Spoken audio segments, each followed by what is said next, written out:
That is such a good point.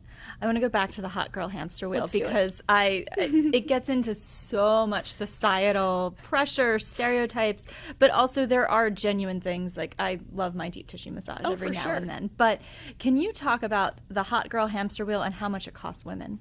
Yeah, so the hot girl hamster wheel. I call it a hamster wheel because every dollar that you spend kind of functions like a commitment to spending more in the future. So I've been highlighting my hair since I was 15.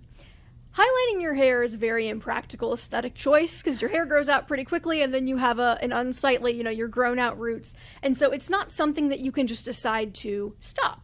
It's also something where these services tend to leave you, quote unquote, worse off than you were before. So if you're someone that's gotten gel manicures or acrylic nails for years, you know that just going back to your natural nails, it's not the same thing as though you had never done it to begin with. Your natural nails now look worse. They're brittle, they're yellowed.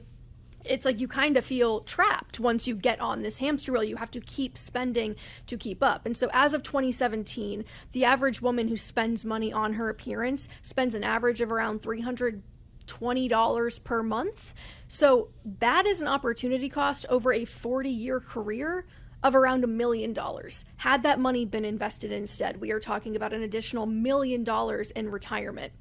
So I point that out to say, it's easy to look at this as something silly and kind of at the margins, and I think we've become really comfortable talking about the psychological ramifications of beauty standards, but we aren't as fluent in discussing them in the terms of economic oppression. And I really think that that's what these are. These are retirement supporting amounts of money.